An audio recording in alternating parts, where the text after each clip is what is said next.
failing use of my right hand isn't actually the failing use of my right hand.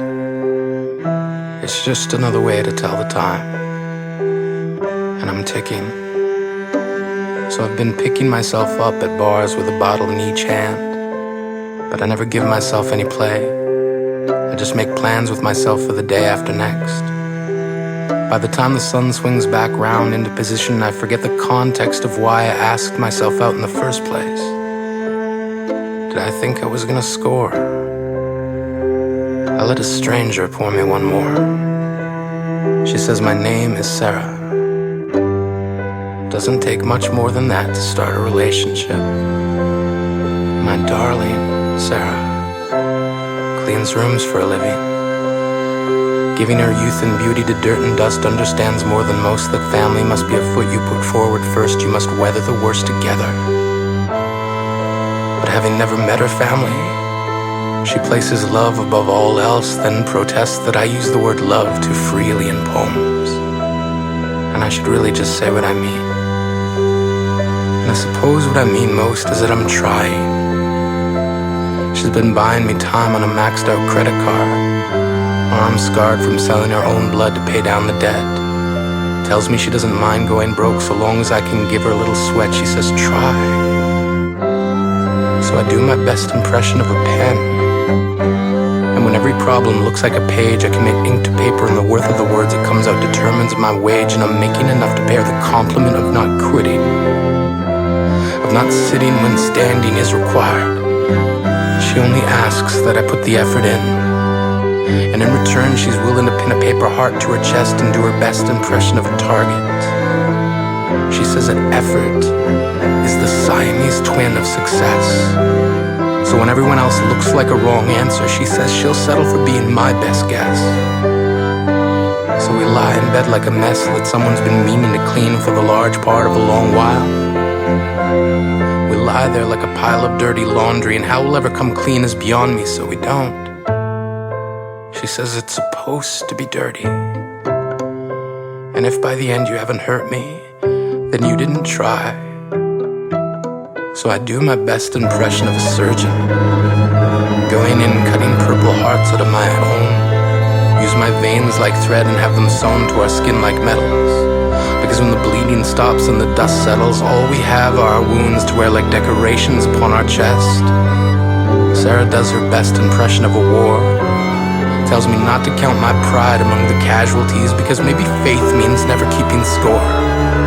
She says there's more to effort than just switching gears. And in terms of what one should give in this life, sweat holds more value than tears. You have to try. And even though the failing use of my right hand means I'll never land a knockout punch in the first round, life is composed of sound and fury. And whatever noise is left in me will be twice as loud when I try. So I plug myself into the idea of going the distance and I amplify. My darling Sarah has a throat like a vase that sings her words into bloom. She's got a voice like perfume. It's been sticking to my clothes so everyone knows where I've been sleeping. She's been keeping me so close you could use my body for evidence. Pull her fingerprints as proof that she's been on top so often she's starting to look like my roof. But a real sexy roof. And she doesn't leak. Unless you count the crying. She does that sometimes. Worries that she's just a backup plan. My darling Sarah, I've lived long enough to learn too many choices can destroy a man. I will make no exodus. Be around long enough to watch uncertainty bid us farewell, then echo our names into the crater caused by the impact of when our lack of conviction fell. You've never had to sell me on the idea of absolute certainty and the trustworthiness of another. The first and only time you met my mother, Mama said, I like the way she looks at you. And I echoed back to her that I liked it too. Eyes like recycle bin blue. Sarah looks at broken things as if she can make them new. And more than a few times I caught her staring. Caught her wearing a smile reserved for those busy making plans. Sarah believes that distance is a fundamental that can be sidestepped by a piece of string and 2 tin cans. And I remember when my tin can rang. They said there's no family to speak of, so love is next in line, and there's not a lot of time, but she's asking for her boyfriend. In the cab to the hospital, I feel my heart bend as if bracing for impact. So I do my best impression of a man and face fact. It's supposed to hurt. A doctor does his best impression of the truth and spares me attempts to skirt around the issue. They can't stop the bleeding. And the failing use of Sarah's heart isn't actually the failing use of Sarah's heart. It's just another way to tell the time.